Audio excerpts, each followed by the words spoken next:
Hello everyone, welcome back to the channel, SeDoc Health, Ask the Doctor. Last time we talked about infertility, causes, prevention, and remember we say every problem has a solution. I'm here with my colleague Dr. Dan Sechiunga. You're welcome, Doctor. Thank you, Doctor. Dr. Dan has experience working in a fertility center. He has dealt a lot with infertility and especially the solutions. And he's here to give us those solutions. Remember we say, when you ask, we listen, and we will definitely always give you the answers.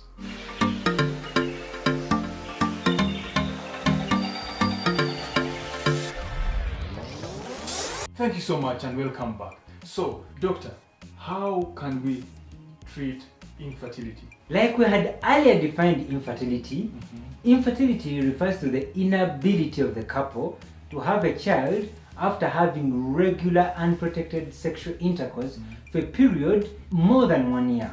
Regular sexual intercourse, I mean at least 4 times a week. I mean 4 times a week.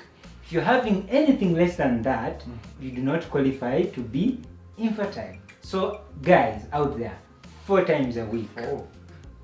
At least 4. In the female menstrual cycle, there's what we call a fertility window. Ovulation will occur 14 days before the next cycle comes in. Ovulation means the part of the cycle when the egg is being produced by your body. Now, that's a time when the woman is very fertile. Signs of ovulation in a female are increased basal body temperature.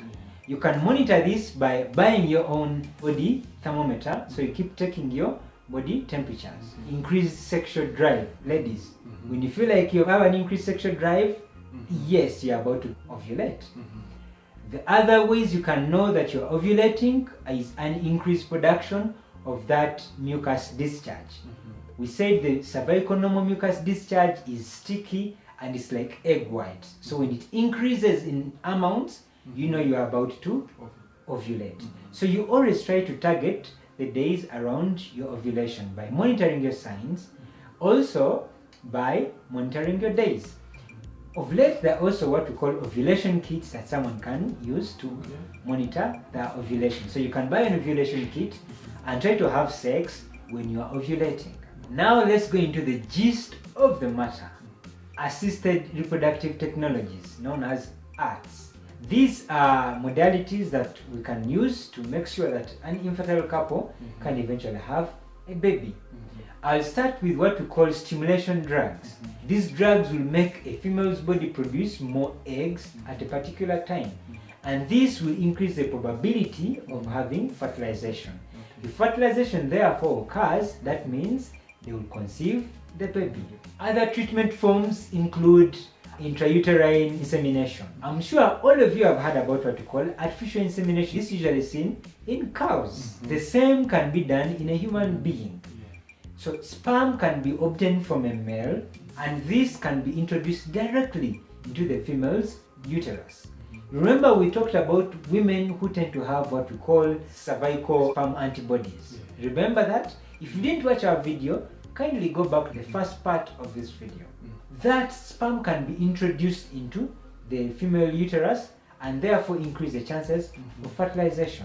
This also helps men who have low sperm count or sperms that are actually many but they move at a very slow speed, and such sperms cannot fertilize a female egg. So once these sperms are directly introduced into the uterus, it can aid fertilization. The other form of treatment, actually the commonest, in vitro fertilization, what we call IVF.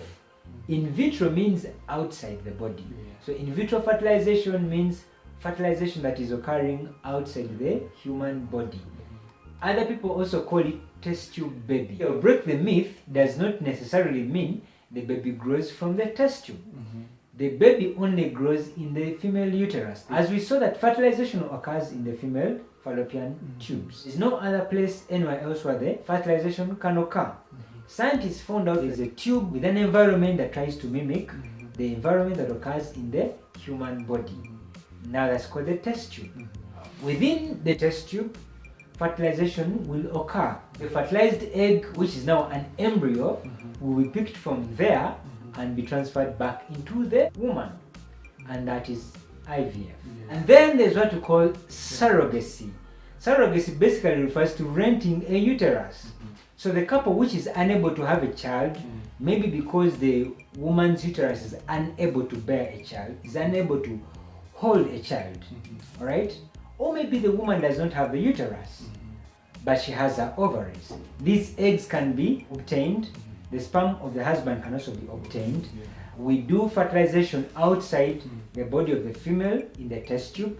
After fertilization has occurred, this fertilized embryo will now be transferred into a surrogate mother, another mother willing to carry this pregnancy. After the baby has grown to full time, this baby is delivered and transferred back to the original parents. And this baby 100% belongs to the parents. Other methods of artificial reproductive technology include egg freezing and embryo freezing. Now, there are ladies out there, especially career ladies, you do not want to have a child at the age of 25. You want to first focus on your career, and at the age of 45, probably you want to have your first child. You can do what we call egg freezing. Also, another option is getting the eggs fertilized in the test tube. Embryos are obtained, and now these embryos are frozen. These embryos can eventually also be transferred after very many years down the road into the female, and you can have your child. Infertility is just like any other disease. It can be prevented and also can be treated. Egg quality and quantity reduce with age, so I would advise a female to conceive below the age of 35. Reduction of alcohol intake, cessation of cigarette smoking, reduction of body weight, feeding on a diet that has a lot of vegetables and fruits is very good in reducing the rates of infertility. As we have seen, STIs cause a lot of infertility, and therefore prevention of STIs can help in preventing increasing cases of infertility. If you have not watched our video on how STIs cause infertility and how it can be prevented, check the link in the description below for more details. Among the treatment measures that can be taken for infertility, one is targeting the fertility window. As we have seen, at ovulation is the point where the woman is very fertile. There are drugs that we can give you to kind of increase your egg production as a female, and there are also assisted reproductive technologies that can be used to help infertile couples. These include insemination, in vitro fertilization, also known as a test tube baby, surrogacy, in brackets renting a uterus, egg freezing, sperm and egg donation. Thank you so much, Doctor. So, this is rich. This is enlightening. Unfortunately, we are seeing a rise in infertility. So, if you have someone going through this, or it is you going through this, the best option is to seek medical help. Come to us, and this can be sorted. Thank you so much for listening to us today. You asked, we listened, and we have given you a solution. This is what SeDoc Health is all about. Solutions can always be gotten. Don't sit on those problems. Continue asking us. But remember, subscribe to this channel so that you can always know what is going on. Get notified by clicking that bell icon. And remember as well, like I always say, don't be selfish. Share this information with someone. SeDoc Health. Ask the doctor.